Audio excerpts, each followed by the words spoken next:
Si en un mot, vous deviez résumer votre saison 2023 et votre première année chez les pros, ça serait quoi?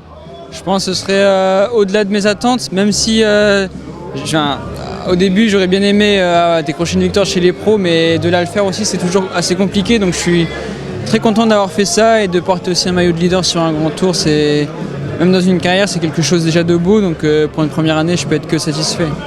Justement, ouais, ce maillot de leader d'un grand tour, quand on est tout jeune, pour sa première année chez les pros, avec le recul, avec les mois qui se sont passés, est-ce qu'on se rend vraiment compte de ce qu'a fait Lenny Martinez sur la Vuelta 2023 finalement?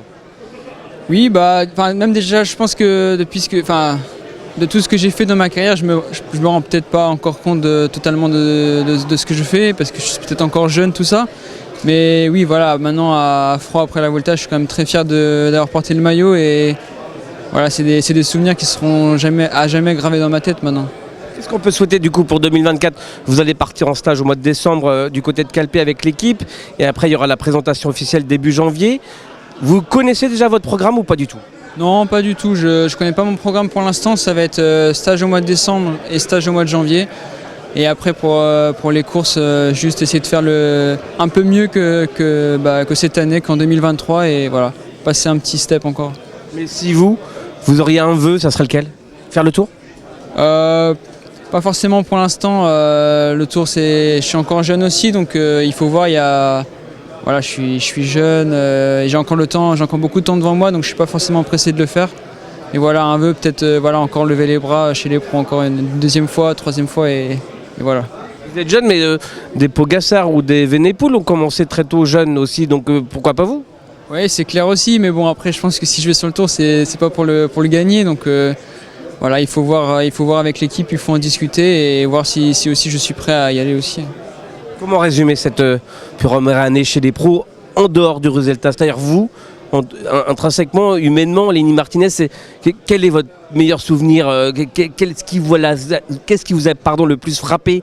Qu'est-ce qui vous a le plus inquiété? Qu'est-ce que vous avez aimé? Qu'est-ce que vous avez détesté? C'est quoi le sentiment au final? Non, franchement, j'ai tout aimé, même si j'ai pris quelques claques sur des courses. Après, c'est des courses qui sont pas à mon avantage, sur des courses plates, tout ça, c'est un peu... C'est quoi les claques par exemple? Bon, ça peut être les bordures, ça peut être tout ça, c'est un peu compliqué pour un coureur comme moi, avec un gabarit qui fait... Voilà, je fais 53 kg, c'est un peu compliqué.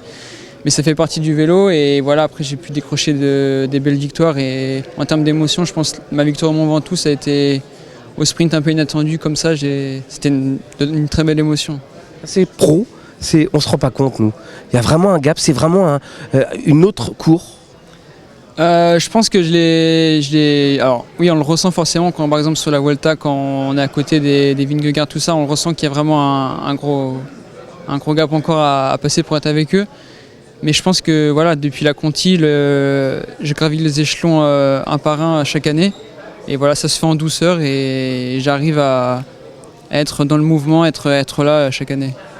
Justement, vous l'avez dit, ça fait quoi finalement de courir aux côtés d'un Vingegaard, d'un Roglic, d'un Sepkus, pour ne citer que? Comme je le disais, j'avais déjà dit avant, ça fait toujours un peu bizarre et voilà, Remco Evenepoel aussi. Remco aussi, mais il va falloir aussi s'habituer pour les prochaines années parce que ça va être, à mon avis, de plus en plus comme ça. Donc voilà, après ça peut peut-être un jour devenir la norme et voilà, même s'ils sont toujours quand même impressionnants sur les courses. Qu'est-ce qu'on peut souhaiter à Lenny Martinez pour 2024? Lever les bras le plus possible, décrocher sa première victoire pro. Deuxième, pardon. Deuxième victoire pro. Faire encore mieux que cette année, et voilà, prendre beaucoup de plaisir avec l'équipe et voilà, encore passer des caps et surtout progresser. Voilà, c'est super important. J'insiste, mais si on vous dit Lenny, vous faites le Tour de France 2024, vous vous dites quoi? Je me dis que c'est la plus grosse course, je pense, du monde, donc voilà, il y a aussi du stress aussi, mais voilà, pour l'instant c'est pas le cas, donc ça va. Merci Lenny.